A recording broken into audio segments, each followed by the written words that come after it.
Hello, everybody. We're here today with a great artist, Simon Howard.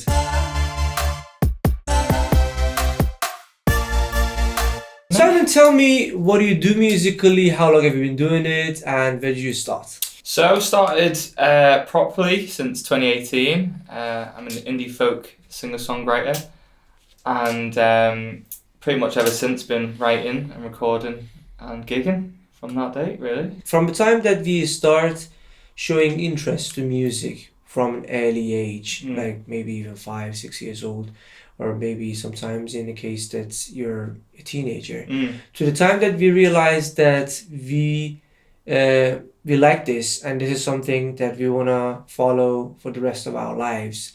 Sometimes there is a few months gap, sometimes there's like one specific thing that happens, sometimes there's a huge gap. Where was that turning point for you that you realized that this is what I want to do? Well, I'd say it was probably around probably that time, the 2017, 18 years. I've always loved music, always from a young age, always surrounded by music around me from friends and family. But sort of like taking it more of a serious career idea came from when I was doing a degree in computer science, which I graduated in 2017, but realised that probably wasn't really for me.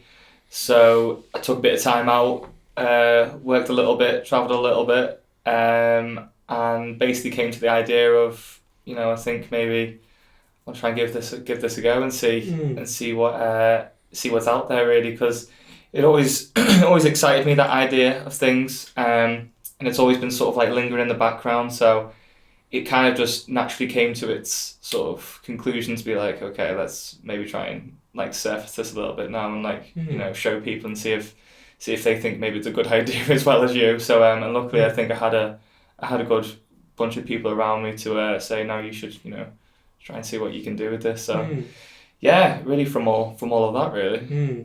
Talking about people that you're surrounded with, are you coming from a musical family or you were the first rule breaker in the family? I'd say probably maybe slightly off script a little bit. I'd say because I think we've all a bit got our creative side of us in the family, but I think because I was going down a path where maybe it wasn't as creative as I would like it to have been.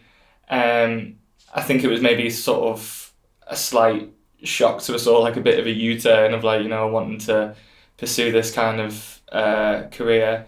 But yeah, we've got dancers, we've got singers, we've got musicians ourselves in our family and stuff, and so there's a little bit of a creative eye in all of us, but. Yeah, I think I was probably the late bloomer out of the bunch. So yeah. What was your parents' reaction when you were showing interest to music? Very supportive. Okay. Probably more than you could have hoped for, really, which was really nice. I think that really helped a lot. Yeah, I think they always knew that I had this interest in music, but when the day sort of came to sort of start thinking about taking it seriously, I think they were just more just like trying to figure out ways to help me and like together just sort of like what can we do to try and help you and push you in this direction. So I couldn't have asked for any more than that, really, from parents and even from my siblings as well. They were the same, really, just wanting to just give me the confidence that I needed to sort of maybe start showing it to strangers and going into bars and venues and even just showing like the songs that you've written to other musicians in the industry. That's quite a daunting thing.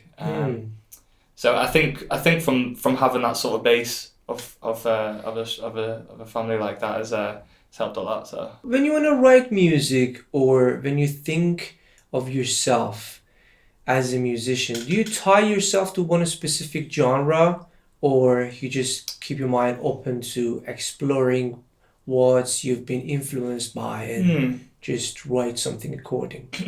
I'd say it's in like a sort of ballpark. I'd say of what I write in, because I call it indie folk music, really, because they were the two biggest things that I listened to growing up.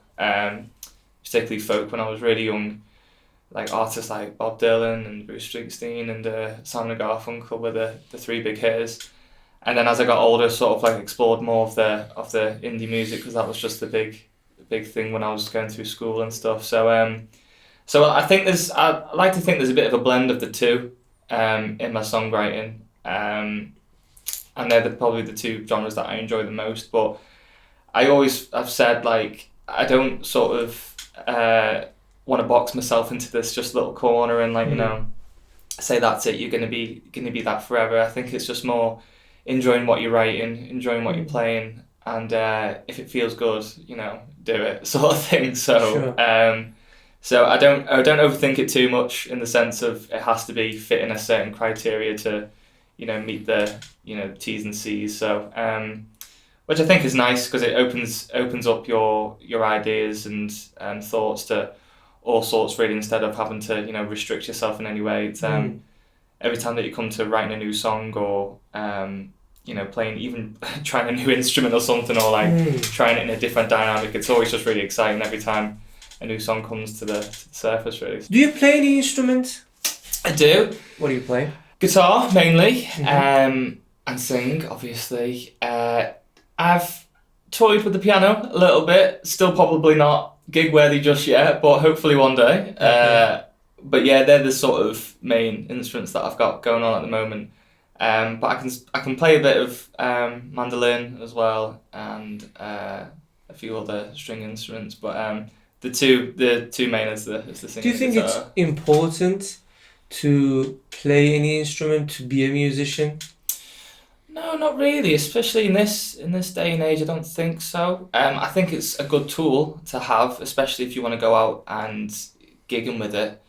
But to actually sort of have a career in music, I don't think it's vital to, you know, have something, you know, in that sense, play physically, because there's a lot of singers out there that they use backing tracks, and you know, you can easily just set up a laptop now and just like sing along to it, which is great if that's for you. But I do feel very sort of like glad that I learned, you know, how to play guitar when I was younger, because it's definitely helped now with all sorts of different situations, being able to just go out and gig and just take a guitar and yourself basically to a venue and just set up and that's it. So it's really quite straightforward for me. I wouldn't even know how it would work for the others, but for me it seems to be a setup that works well for me. So what was the process of you learning an instrument? Was it like the case of you teaching yourself, like a self-taught kind of thing, or? Yeah, it was.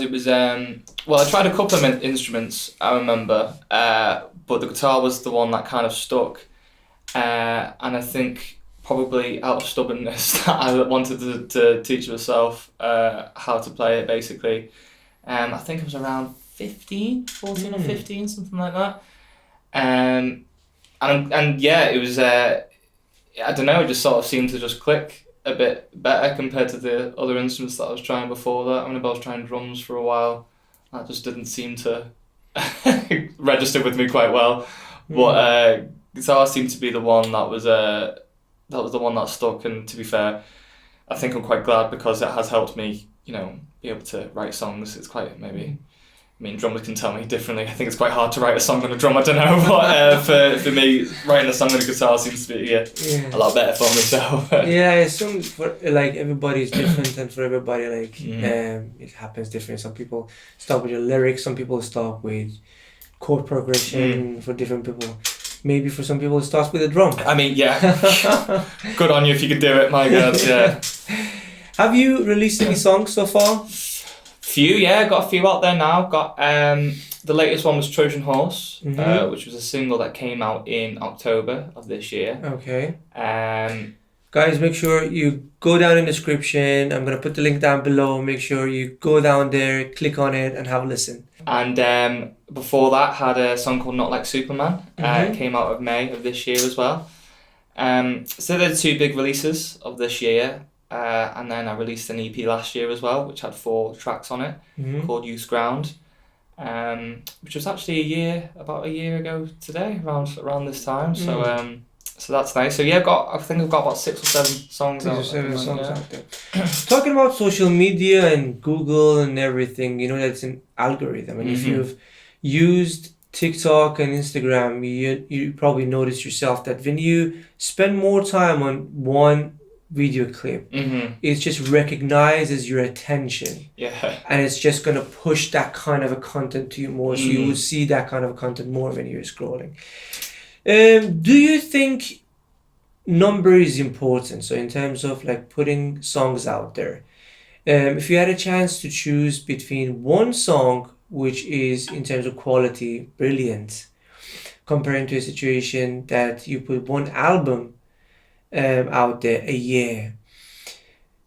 In terms of quality, the album might not be that great, but it's obviously the message that you want to deliver to your audience. Which one would you pick? I mean, I'd say I'd probably be a bit of a hypocrite if I didn't say, maybe try the single thing for a Okay. little bit. I would love one day to do a full album and Mm. really, try and I guess paint a picture in Mm. a 45-minute album, whatever it'll be. Um, but I was saying recently that singles are kind of like good little snapshots of where someone is at the moment. Mm. So if anything, you can sort of, I guess, take people on a journey in a very different way where you're like, okay, that's what they were feeling at that time. Because with an album, I guess, you sort of have to collect all the different stories and then that's it. And it's kind of like maybe you're not too sure when someone was feeling like that at a certain moment sort of thing. So I think there's pros and cons to, I guess, both really.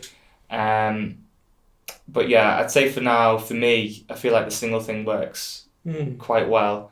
Um, and yeah, I think I enjoy being able to sort of I guess like spread that out Mm. over time. Some songs like that, and yeah, I think it is more fitting to probably where I'm at as well, which is good. I think it's quite popular, as you said, right now, Mm-hmm. especially before artists get that momentum in their career. Mm. They just tend to release singles until they get to that point, and then they start their journey into releasing albums. I Mm. agree 100%. Talking about social media, how do you use social media in your advantage?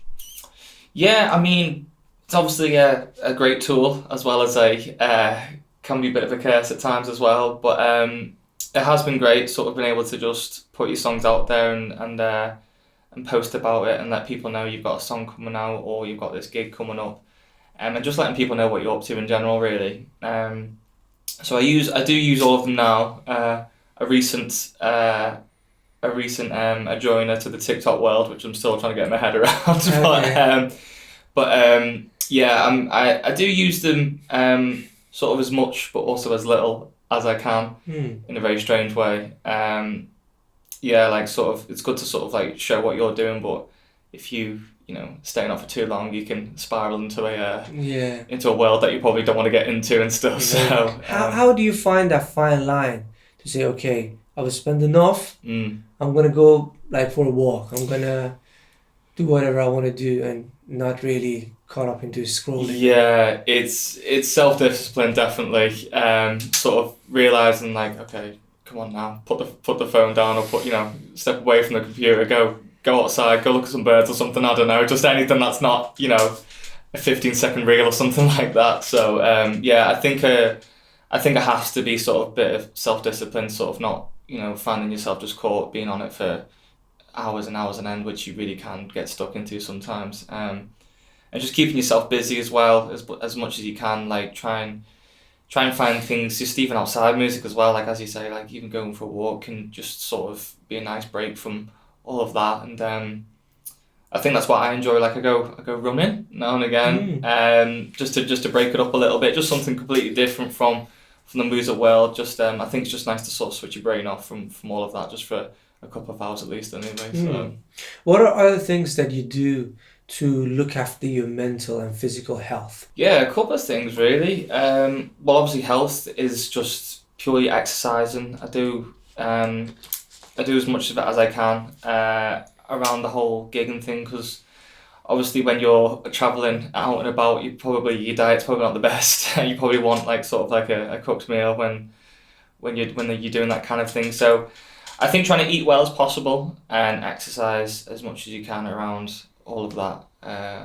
And then even just sort of like writing down your thoughts though, like sort of like in song, but it doesn't even have to be in a song. It can be just sort of, you know, like if you need to process something, just sort of either write it down whichever way that you feel comfortable, and it's almost just like a release from doing that, and just talk to the people around you as well if you've got like a worry or like, you know, just playing on your mind. I think that's massive, just to talk to them around you, because, you know, the cliche of, you know, as they say, speaking about a problem is half the solution, isn't it? So but I think it does go a long way by doing that. Especially if you've got the right people around you as well, they'll definitely, you know, put an arm around you and help you through any sort of sticky situation, I guess. This is what you feel. There's nothing you can do about it. The only way that you can change it is just maybe to talk to somebody about it or be open about it to be able to change it. Otherwise, like suppressing it inside is not probably going to be helpful, is it? No. Do you feel that do you feel any kind of pressure from the social media world that you have to like say certain things or behave in certain way or do certain things? I guess so. I probably don't think about it as too much. I kind of just think of it as more as like what I can sort of, as much as I can, like, you know, showcase whatever I've got going on. I try not sort of think about it too much, just trying to be like, I need to wear this in a certain way, or I need to like only be showing a bit of this and like, oh, I shouldn't be showing that. I think it's kind of like if you start doing that kind of stuff, you kind of just like second guessing yourself all the time, and then you probably start second guessing yourself when you're out in person to whoever you're speaking to and stuff. So I try not overthink too much when it comes to that kind of stuff. I do get that there's definitely certain things that you should and shouldn't say, and probably things can be kept either private and public and stuff. So I think that's just kind of like finding the balance yourself, really, what you feel most comfortable sort of showing to the world, isn't it, I guess. So. Did you study music? I did not, no. I studied computer science, so okay. yeah, a bit of a change of pace, but yeah. Okay. Do you think it's important to study to be a musician? No, I don't think so. I mean, the people who have studied it, I guess, could tell me otherwise, but for me, I think it's just been great being able to just meet the amount of musicians that I have already, just being out and about and gigging, and I don't think it's like vital to have done that.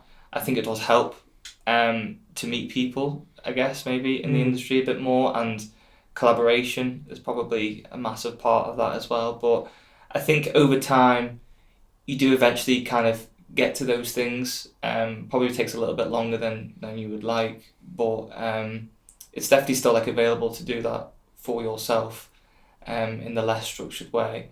But I guess if you do have the option to study it, it can definitely do you no harms. To be honest, I 100% agree with you in that subject. From my own experience, I was studying myself, but it might not really sound good, but I did not really learn anything in university, because maybe because like the self-paced learning process that I had in place for myself was a lot faster and more efficient comparing to the very slow learning process. Don't get me wrong, obviously different universities offer different like services and stuff. I'm not comparing and just saying all of them are the same. But at the same time, as you said it, one of the things that makes the university so great in terms of being a musician is that you're in a room with like-minded people, you know, in terms of collaborating, collaborations and working with others. And from the conversation that I had with other musicians, that is common in every single conversation. Is, oh my God, I found some amazing people there that I'm still like working with, you know. So I agree with you 100%. Yeah. So how do you network? You haven't been in university, but how do you network then? It kind of, I guess, started with just getting a kind of a little bit of a foot through the door, really. Sort of like you kind of get that first gig and you kind of meet that first other musician. And then it kind of really just sort of like goes from that, really. Sort of like you ping off that, I guess. And I think you just need to try and just sort of, I guess, meet the right kind of people that know a lot of like-minded people, as you say, which just helps sort of like introduce you to them and you know, tell them about, oh, they're going to be, you know, playing there and they're looking for this, they're looking for that, or just things like that. So it's kind of just really just been sort of like by chance meeting other musicians and that who know other people that are doing the same thing as you, which seems to have worked quite well so far. Maybe there's a better way of doing it, but it seems to have worked all right for me so far. So yeah, and it's been amazing meeting the different types of musicians, all the different, you know, things that they can do. That's even how I sort of got my band together, was just basically just networking through all sorts of different ways, through online and then in person and stuff. So it's been good for me so far. So yeah, that's what it is. You just put yourself out there, literally, yeah, and try and be open to talk to people. Exactly, yeah. And you never know, you might like meet a record label or, you know, somebody that you can work with. You know, Absolutely. you can meet a lot of great people. You Yes, know, absolutely. I agree. Do you have a mentor? And do you think it's essential to have a mentor in a musical journey? Yes and no. I think if you've got enough belief and enough like sort of self-confidence to take whatever you want forward, I think that's more important, like self-belief really. But a mentor is obviously good, that they can guide you and you know, give you advice and help you in many ways like that, and particularly if someone has, I guess, been there, done that, and all that kind of stuff, that they can guide you in that way. But I think it's more like kind of like a self-confidence, self-belief thing, that whatever you're doing, you feel great when you're doing it, and that I think that'll carry you further than anyone that offers you, you know, tips and tricks, really, because their journey is going to be so different to your journey, and it's going to be your journey is going to be different to the next person, who, whatever level that they sort of, you know, get it to, or whatever they even desire to get it to. Do you know what I mean? So I think it's more about yourself really, than more sort of like looking at others, comparing yourself to others, and taking on their sort of thoughts and ideas, because you'll need probably more about what you've got than what they had at a certain time. Do you know what I mean? The music moves so quickly as well. Do you know what I mean? So 100%. It's you know, whenever they were doing it, it could be completely different, you know, to what you're going through at that time, and you need to figure out another way to try and maybe help get yourself a bit more exposure and stuff like that. So no, I think it's more about yourself more than trying to get others to help you, sort of thing. So do you have plan B? There should be probably more of a concrete plan B, I'd say, but I guess, I mean, obviously that computer science is always there if really needs be, but not to put any of those programmers out there, but if that's going to be definitely last resort for me, I'm sorry. So that might be plan C, I don't know. So yeah, well, hopefully, I think, to be fair, because it is something that I guess maybe a bit of a late comer to the whole music industry, I think I'm just really just enjoying it at the moment and seeing how far it can really go, and I think that's probably that's the reason why I've not even given plan B a thought at the moment. So we'll wait and see, and then if it comes to that moment, then we'll figure it out there and then, I guess. So would it be the case of that you drop music completely, or would it be the case of that just whatever you do, you will follow music? Yeah, I mean, I really hope not. But for me, I would, any sort of, in any shape or form, to be involved in music, whatever it may be, whether it's not, you know, songwriting or performing or anything like that, I want to be in and around it in any kind of format, really. I think it's just such an amazing sort of industry, as well as it's obviously got its difficulties alongside it and its challenges, but just to be in and around it and the people that you meet through it is just amazing. I've probably met more people because of it than I probably would have, you know, if I was doing anything else. So and I really enjoy that aspect of things, and going to different places and exploring you know, different people's ideas and thoughts. And I just think because it is just such a creative industry, like it just really, you know, broadens your mind to, you know, how other people think and how it could make you think as well. So I always want to be trying in and around it as much as I can. As you know yourself, in our journey in life, whatever career and path we follow, we go through a lot of up and down. Mm-hmm. And I think it's such a great privilege to be able to have and be surrounded by people who support you. Mm-hmm. How much do you think your parents were involved in your musical career? How much do you think they're involved right now to support you? And how important do you think it is to be able to have that supportive circle around you?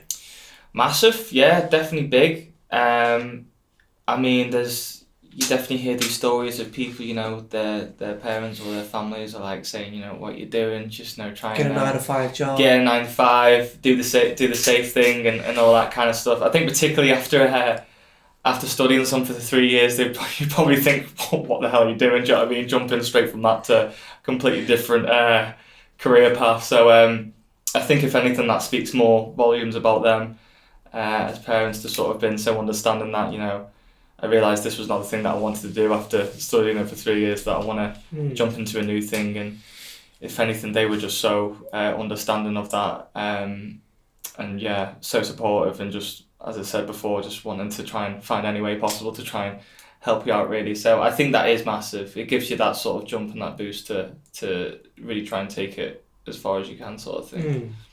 So can you name a few challenges?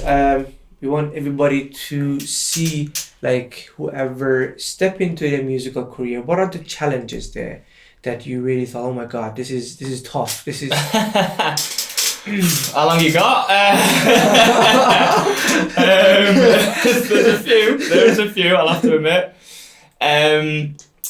Yeah, I guess sort of when you first start gigging, you know, getting the confidence is step one, just to sort of step up. That was a major thing for me, just to try and have the bottle to stand up in front of strangers and start singing and playing guitar in front of them and stuff like that. And then once you kind of like get over that kind of stage of things, you then become like, it's a bit more of a, you know, once you get the first heckle or the first, you know, negative comment, you know, made about you, it's about having to deal about that. And then you sort of have to just, I guess, build a bit of a thick skin as time goes on, really, because, you know, there is always going to be people that, you know, not going to completely love you, obviously, do you know what I mean, for whatever you do, but the majority of the time it is very, very positive and stuff. So, so there is that kind of side of things as well, and facing a few sort of like, you know, rejections and stuff like that, getting a bit turned away for things and stuff like that. But if anything, that makes the victories even that more a bit sweeter when they come, sort of thing. So it's definitely just trying to like break through those barriers and keep pursuing it, you know, every day and trying to, you know, as I say, break down those kind of stepping stones. And it's there's always constant challenges as you go along the way. There's always things that you're constantly learning about. Like, I'm still learning all these, you know, new challenges that always come along. And but I enjoy that, though. I think you have to enjoy that. That's a thing that you just sort of have to take on board and just basically just embrace it and love that, you know, when these things come along, you just think, okay, it's kind of like a bit of a problem, let's just, like, you know, figure it out, sort of thing. And, you know, once you do figure that out, it makes it, you know, it just makes you feel that much better that you did find a solution to it. So yeah, there's definitely all of that to consider. Like, it's a long old journey to get it to, you know, sort of any level, really. So but once you start, you know, doing it, I think that's the biggest challenge in itself, that you just actually, you know, in it to, you know, do it and sort of thing, because there's lots of people that, you know, wish that they could have maybe done it, or, you know, maybe didn't have the chance, or, as you say, probably didn't have the supportive background maybe to have actually pursued it. So I think I'm just grateful to be able to be doing it every day, and just like trying to figure out all these different challenges that come along. And yeah, I think you just got to be grateful just for that in itself, really. As you said, one of the things with life, because a lot of people might assume that, okay, I just, if I get this done, that's it, my life is sorted. But in life, obviously from my own experience and from my own perspective, there will be always something. Mm-hmm. There will be, there won't be a time that I can say, okay, I don't need to do, I'm not gonna face any challenges in life Yeah, anymore. yeah, yeah. There will be always something going on. And there is like this beautiful quote that I love that says, you're always in the process of getting there, but there is no certain point that you can say, that's finished. Yeah, There's yeah. nothing else in life God. that I need to do. I wish, yeah. Do you think talent exists or it's purely work ethic? Yeah, I mean, the talent's got to be there Okay. to get it to, like, you know, any sort of, you know, big level or anything like that. I think it has to be there. How do you describe talent? I'd say probably more on uniqueness, maybe. I'd say, really, because there's a lot of talented people out there that that, you know, unfortunately probably didn't reach what they wanted to achieve. And, you know, there's maybe some people that you always like sort of look at and you think, how the hell did they get to that level, sort of thing. And I think it's more about sort of uniqueness within yourself. And obviously the work ethic does come along, but I think that it's the talent that starts it all in the first place. And then you've just got to kind of, I guess, get in that mindset where the work ethic has to follow that. Like, you have to really, you know, put in, you know, 100% to really try and get it to wherever that you want it to get it to.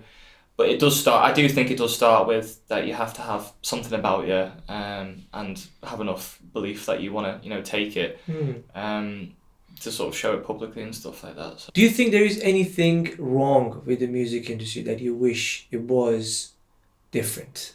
I guess in the modern world that we live in with the music industry, I think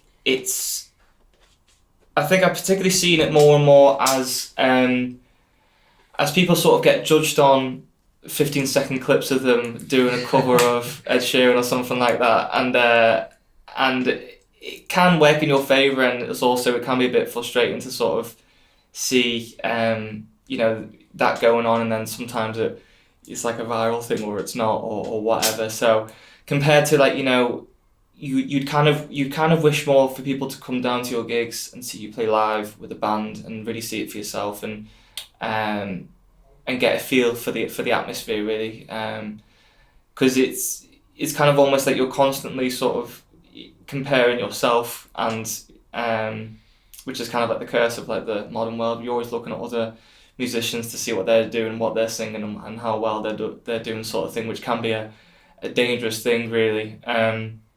But I tend to not do that too much because I feel a lot more happier just doing what I'm doing, really. So I think that is a slight frustration where people can just get judged on 15 seconds of any sort of song, and that's, you know, that can make you or break it, sort of thing, which is a bit strange. And then even just, like, compared to even just like 10 years ago or something like that, you know, it didn't used to be as, like, I guess, stream based as music used to be. I still maybe call me old fashioned, but I do miss the physical CD, or, like, you know, some sort of thing to have in your hand and own it, sort of thing. It's kind of just like now looking at numbers on an app, going like, oh yeah, no, it's had this many numbers or something like that. So and then particularly, you know, if you know you only get buttons for each kind of play and stuff like that. So it's kind of really a lot different in many ways there, like the financial thing and also the, you know, the format and stuff. So I'd say they're things that stick out to me. I mean, there's probably 100 other things that might be going on in the background that I don't know too much about, but they're the ones that sort of are obvious to me, I guess. So yeah. So when you want to release a song, do you have a release strategy, and what do you do? It's changed a little bit depending on which release that I've done. As I've got on, it's changed a little bit. When I first did the EP Hughes Ground last year, planned that for months and months and months on end. Wow. And I really probably planned it too well and too much to a fine tee, because it was kind of like sort of getting a little bit too, like, I guess, overburdening kind of thing, and that's like how it shouldn't have been, really. But it was still it still went the way that I sort of like. Then what are the things that you've done that you think that you worked for you? The things that have worked, I'd say I probably just, particularly with the last two releases, I kind of just been a bit more chilled about it, really, and sort of not overthink it too much. I mean, obviously, still do do the right prep things before it. Like, you know, you send it away, you know, weeks before the actual release, and you know, get the artwork together, and you know, try and get like a bit of a campaign together to try and, you know, get it featured in blogs and magazines, and try and get it on plays on different radios and stuff like that. But yeah, with the one before that, like I was literally, I guess probably I did all of that, but really over like a long stretched period of time, and probably made you like second guess yourself quite a lot. I'd say that was what was the major thing for me. Like I got it to a place where I was really happy with it, and I was glad to sort of share it. But that's what I've enjoyed more with these two releases. The stuff like in the background has been a lot more relaxed and a lot more happier with how it's just naturally just gone that way, and still probably achieved the things that, you know, that needed to be achieved and like needed to have been done before the prep work and all that. So it was definitely probably just like a learning experience as well, a little bit for myself to sort of like, you know, figure that kind of thing out. So no, I definitely prefer the way that it's going at the moment. So yeah. We'll be back.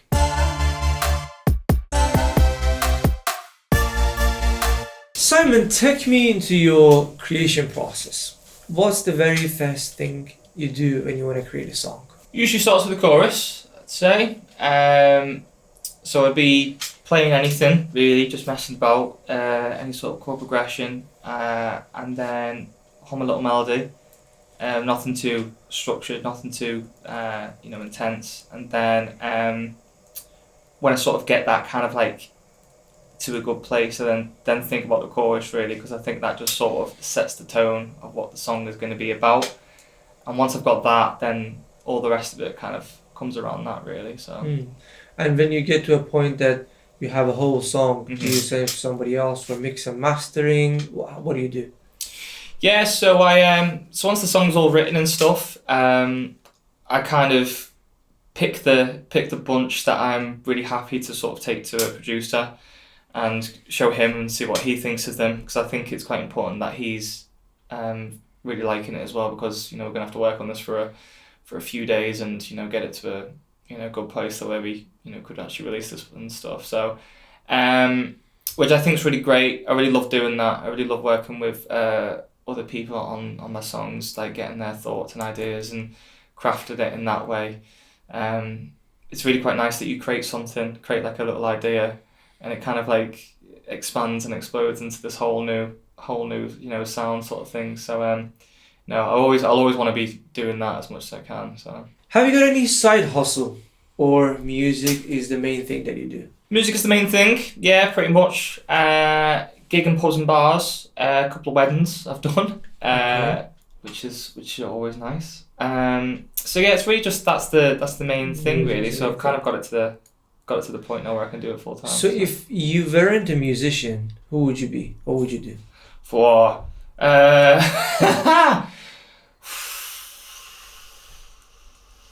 unemployed? Probably.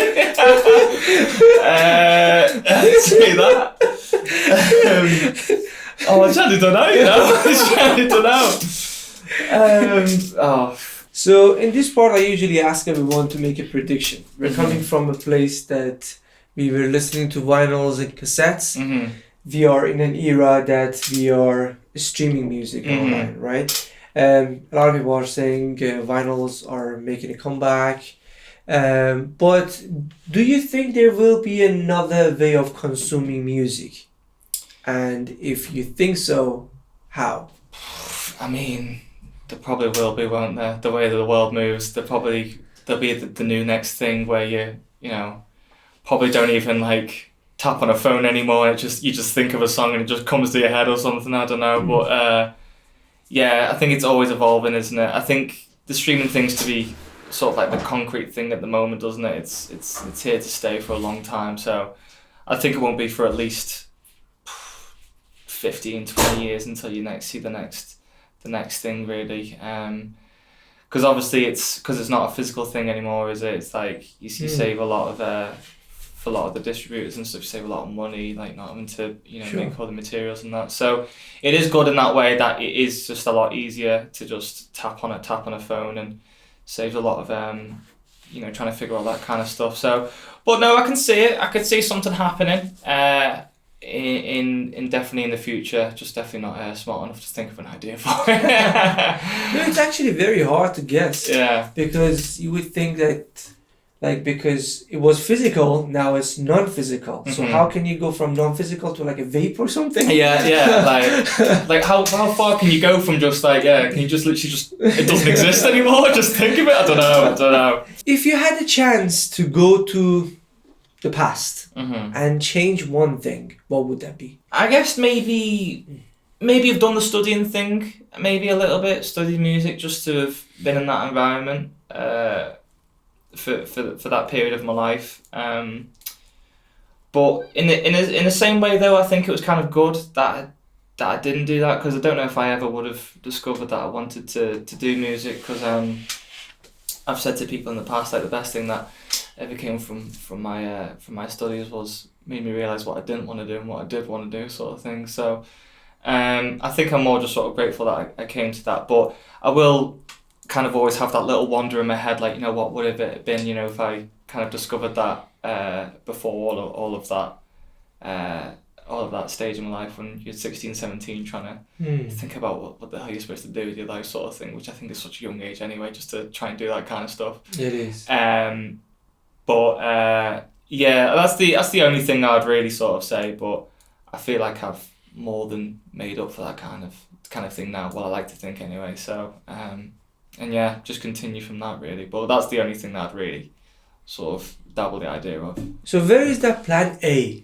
Where is that ultimate goal that you have? I guess it's sort of in a place where you just feel like you could just do it all the time for a very long time, really. I think music, it's not the most stable thing in the world, is it? So you're kind of having to constantly think about trying to find a way that you can make it sort of stable for yourself and feel comfortable, and not have to stress about it too much. Like, but I think that really kind of comes a lot later anyway. And when that does come, that's probably that's the main thing for me. Is just to feel like okay, I can just sort of do it now. There's no sort of thing in my head where it's like, oh, I need to be reaching this like level, I need to reach this goal. I think it's just more feeling like self-content with yourself, that you feel happy that you're able to do this, you're able to gig, you're able to just show your songs to whoever, and get to release it and stuff. So that's for me is more important thing. Like, I would obviously love to